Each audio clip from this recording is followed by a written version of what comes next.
Some leaders leave footprints, others leave libraries. You're tuning into the Authors on Mission podcast, where industry giants become literacy legends. In every episode, we talk with authors who turn their brilliance into books that transform lives. I'm Danielle Hutchinson, your host and Chief Creative Officer at Authors on Mission. Welcome to your authorship experience.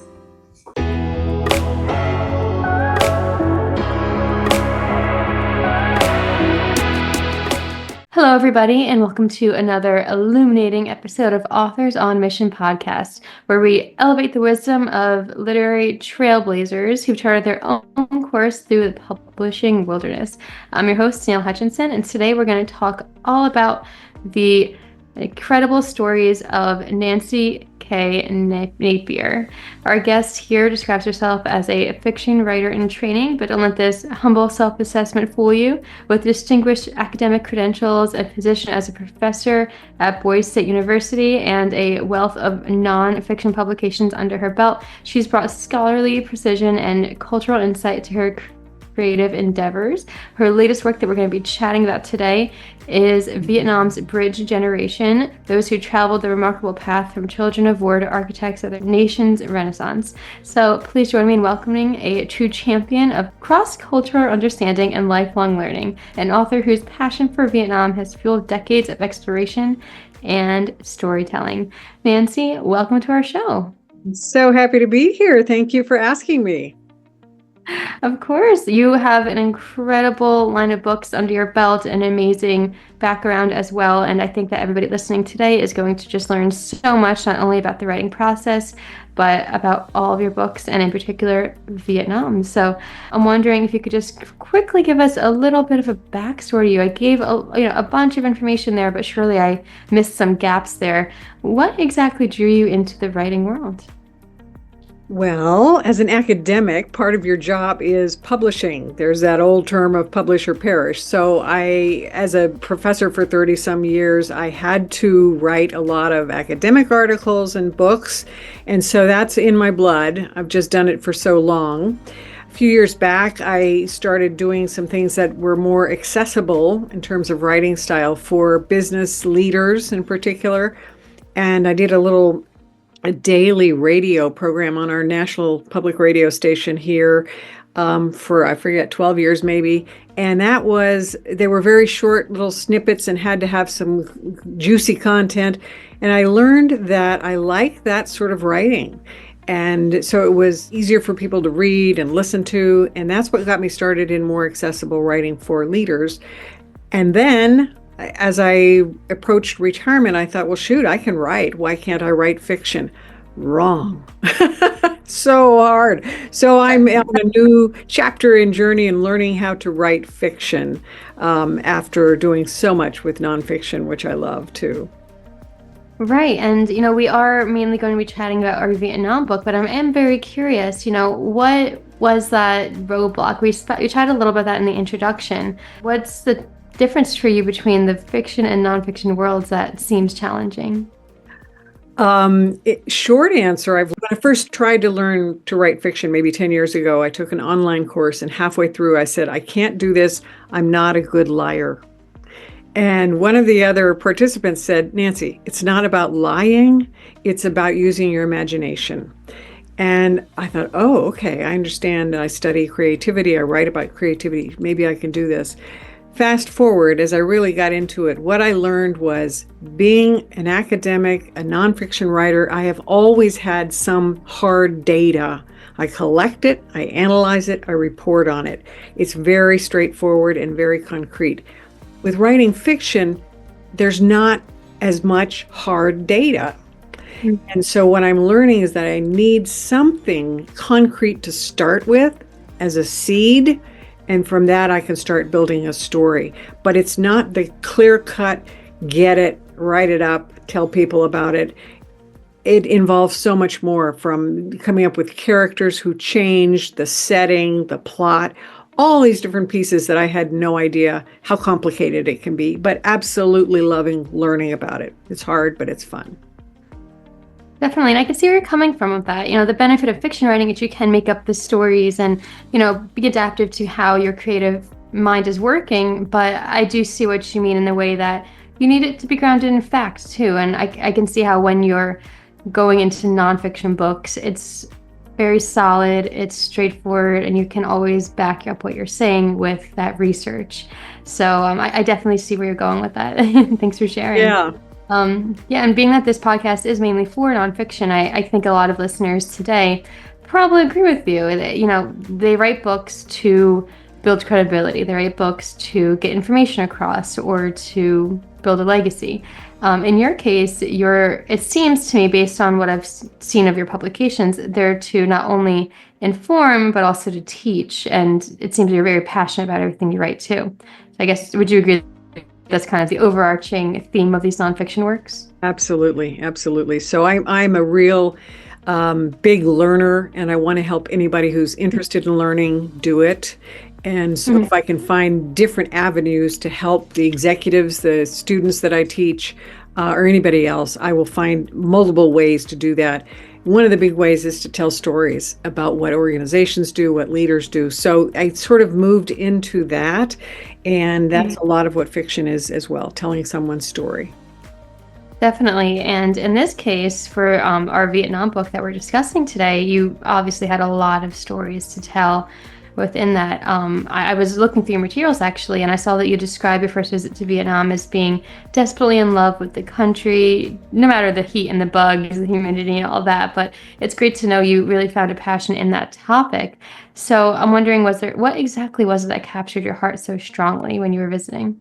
So the first time I went was 1994, which was a long time ago, for 3 weeks. This was a time in Vietnam's history when its main partner for trade and everything else, education, was Russia and Soviet Union.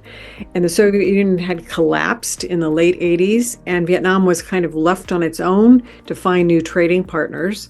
And they didn't know how to do business with anybody except Russia and Soviet Union. That was a planned economy. It's a communist country. It's still communist, but I was there to help them start learning how to deal with Western countries' economies and learn about market economics. They didn't have a term for marketing in those days. So I went for 3 weeks to help out on a project that was training professors to learn about Western business practices so they in turn could teach Vietnamese managers. That 3 weeks when I went, as I mentioned, it is humid, it's hot, it's buggy, it's dirty, all these things. But I met people who were desperate to learn, who were so motivated, who wanted to do something good for their country by learning how to do business with the US or Japan or Korea. They were just desperate to learn. And that's why we all go into teaching, I think, is you want to help people learn. And it was that in spades with people who were in their 30s, mostly 30s, late 20s, 30s, early 40s. And so they had to learn English in 6 months. And then they started taking a Master's of Business program, which my university ended up delivering 3 different times. So to a total of 80 people over 3 periods. And in that process, I also helped them start up the first international standard business school. But that very first trip was such an impact on seeing that in a tiny way, I wanted to make a difference. I guess one of the stories, one of the keys to me was during that period, I went to the canteen for lunch by myself, and it was, that alone is a story. But a young man sat down next to me and said, "Can I practice my English?" And I said, "Of course." He said, "I'm studying accounting." And I said, "My gosh, you're going to be able to find a good job with that." These are the days when professors at universities were making $20 a month. He said, No, I want to teach here and be a teacher, a professor, and train other people because I want to do something that's good for the country. I want to help build the country, not just make a lot of money. And that attitude, I think, is partly what I fell in love with. And I got to know then those people, and I've followed them, watched them get married, have kids, have grandchildren, lose parents, lose spouses. So just like any close family, that's my second home now because of the people. I absolutely love that story, you know, being that you went there mainly for business and for helping others, of course, but you found community and people and, you know, you fell in love with that whole culture. And so I see how in your book, it's really passion based because of how much you've involved yourself in that country. And it must have been really uplifting to do the research and find out more about it and put it into your book. Would you agree? Absolutely. And, being an academic, you don't write about yourself. You don't talk about yourself. I never talk about myself in classes. And so that book was a big switch for me because first of all, these are people I'd worked with for 20 years, and I had never really asked them about their backgrounds in Vietnam. I don't talk about the war. And I wanted to, and how I came to that was another story. But the point is that I asked these people who I'd worked with for years, would you be willing to tell me about your story? One of your questions that you sent me was about trust. I knew them. They knew I had their best interests at heart and the country's best interest. And that was the first time I actually asked them what it was like when they were growing up during the wartime. And in the book, I also put in a couple of personal anecdotes, which, again, hard for me. Most of those people never knew that my husband and my father had been in Vietnam during that war. And so it was incredibly, very vulnerable to write. But I think it has had quite an impact on the people in Vietnam who were part of it and who read it. We ended up making a movie asking some of those people to participate. So it's had a big impact for not only me, just getting the chance to hear their stories and write them, but for them as well, and I think their families. It's really interesting that, 20 years later, you started to dive into their personal lives and personal details. I guess that's something that anybody listening today could think about. Which coworkers of yours are you seeing on a daily basis or chatting with via email, and you don't know anything about their private lives? That's kind of interesting. So one way to get connected is to write a book.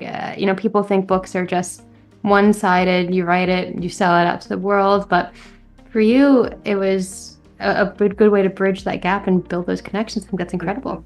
Really good point. And there were so many books about the Vietnam War, which the Vietnamese call the American War. But they were about refugees who came to the United States, about people who fought, soldiers who fought. It's always from the American perspective and from the South Vietnamese perspective. Nobody had really tapped into what happened to the people in the northern part of the country. And so those stories are, as kids, as young teenagers, what were they going through during that time, and then afterwards, which was a terrible, terrible period of famine for almost 15 years. And then since then, how they have managed to become leaders of the country in so many ways.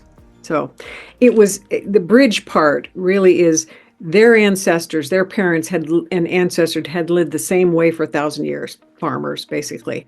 Their kids now are global citizens. So there's that bridge. As I did the book, it became a bridge across generations within Vietnam, which I hadn't known. And it's also a bridge, I hope, between Americans and Vietnamese, learning more about them. So lots of bridges. Lots of bridges, Bill, yes. That being said, I'm wondering if you wanted to chat a little bit more about, the book itself. I was looking through it a bit.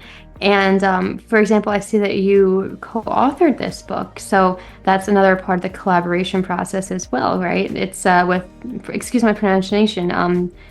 Maybe it's best if you say your co-author's name. Dao Tiha. Mm-hmm. Dao Tiha.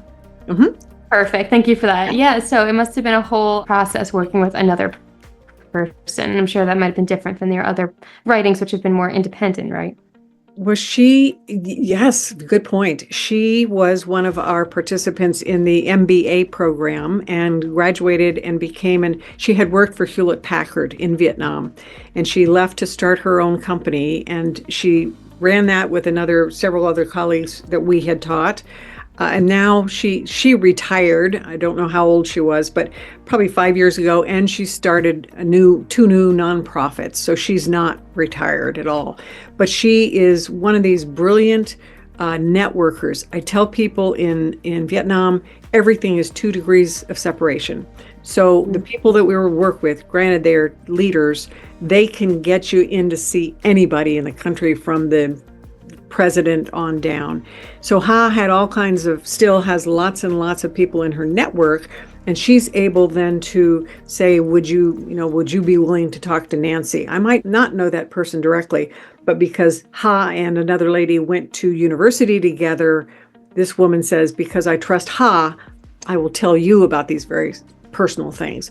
So that was huge. And then, of course, she could read the book for any potential cultural mistakes I might make or anything I might say. So she was just a brilliant co-author, and she's a great friend. We do lots of things together still, writing and other types of projects. So that was a real joy, frankly, to get to work with her on such a project. It was just fabulous. You really listed a ton of benefits there working with her. One, just the credibility aspect, allowing people an open door to come to you because you were collaborating with her. And it also adds more of that into the book itself for the reader's standpoint. More authors, more credibility. It's a great thing that you did that. So to anybody listening today, perhaps that's a path you might consider taking with your own books too. Yeah. One other piece about that with Ha, she has 2 daughters. They both went to school in Canada. One of them was home the summer I was doing lots of interviews, and she came with me one time. And after this woman was telling her story, this is the woman that her mom and this lady had gone to university together in Russia. Tao said, the daughter said, "I apologize to you on behalf of my generation. I never asked my parents about their lives, what they had gone through." She came back, and I get all choked up. She came back the next day and said, "I talked to my parents last night. I asked my dad what it was like, and I listened for the first time." And I thought, oh my gosh, so really cool. That's definitely an inspiring reward from the book that you probably weren't expecting. You're expecting your readers to come back with that feedback, or maybe other interviewers, but the daughter of one, that's incredible. You're Brilliant. getting ripples of change just by getting started on this project. That's wonderful. Yep, it was really fun. So, in terms of the rest of the book here, then, in the content itself, you said a lot of the many members of this generation haven't spoken about their experiences. One, because they're, haven't been asked, perhaps, but especially to outsiders. So, which one of these stories do you remember and resonates with you the most, do you think? I'm sure a lot of them do, but which one stands out most? Oh, golly. There are so many. I think the ones from their perspective as younger people, what they were seeing and what they remember. And across the board, the patterns, I guess, I'd say a number of them. I didn't realize how much bombing went on in Hanoi area and outside for months. And so when they talked about how they got used to, I knew we had to go to the bomb shelter. And then it turns out there are all kinds of different bomb shelters. And where do you go?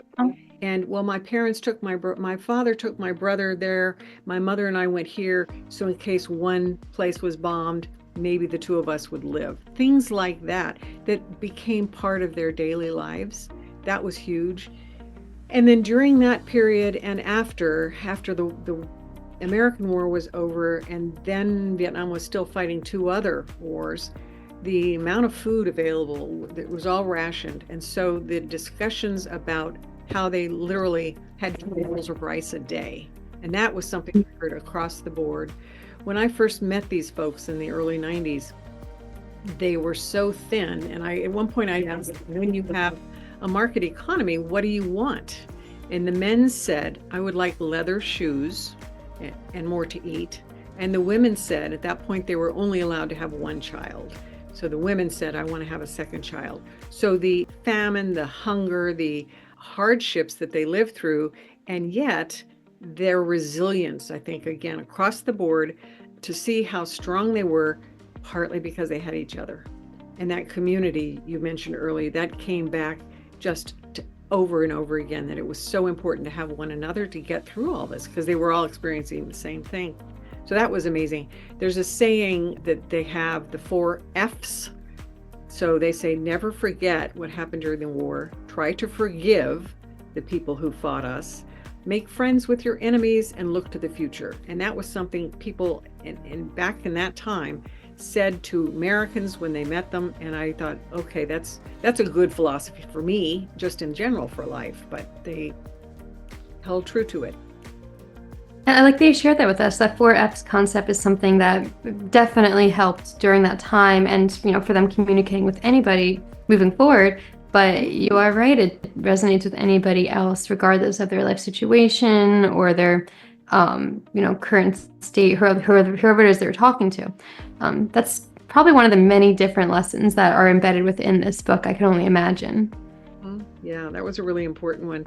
I think the other one and I mentioned at the very beginning when I was talking to this accounting student, the sense from this group, at least, the bridge generation, that they were really doing the work they did in part to build the country, to make it a better place for their children and so forth. And they did it again as a community.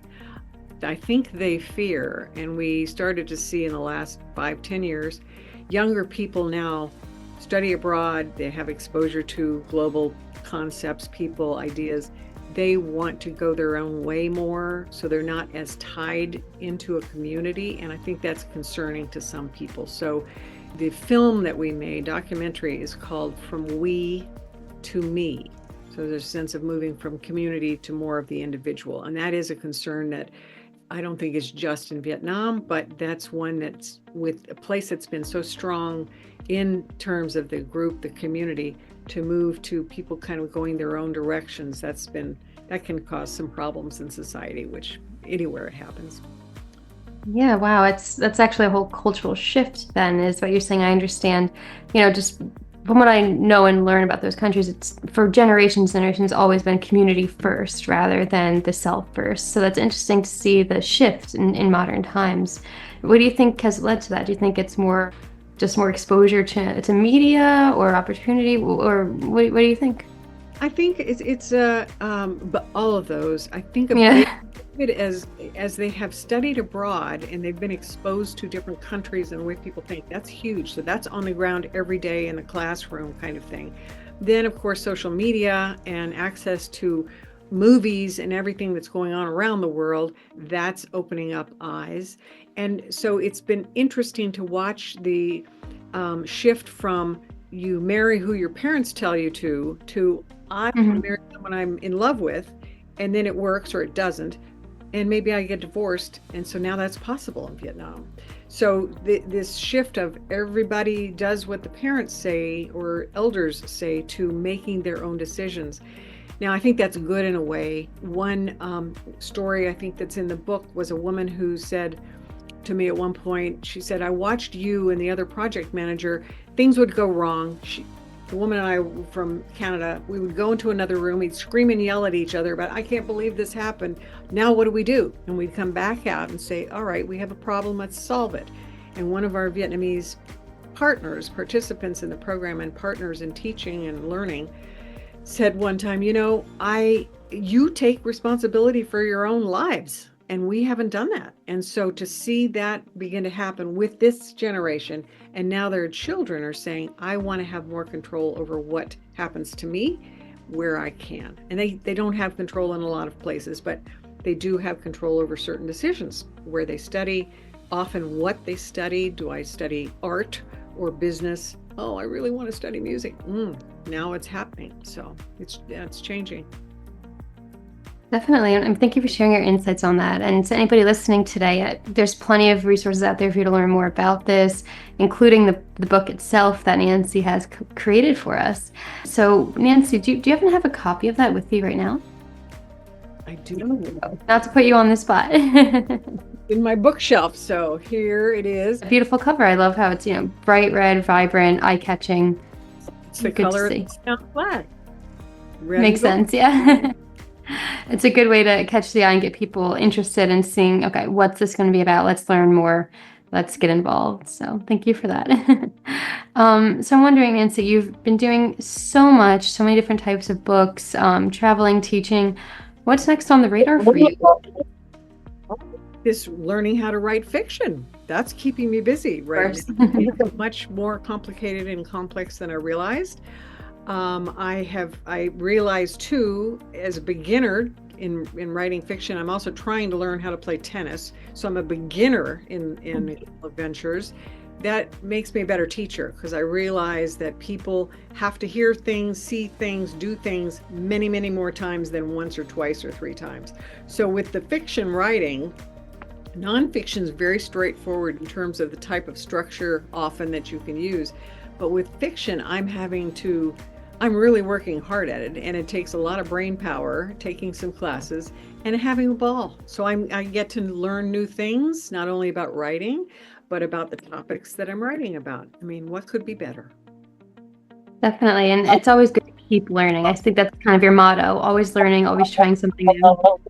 Absolutely. I think curiosity is one of the luckiest traits any of us can have, just to keep finding out, seeing things that we haven't experienced or learned about, and then going after them. So I feel really fortunate to be able to do that.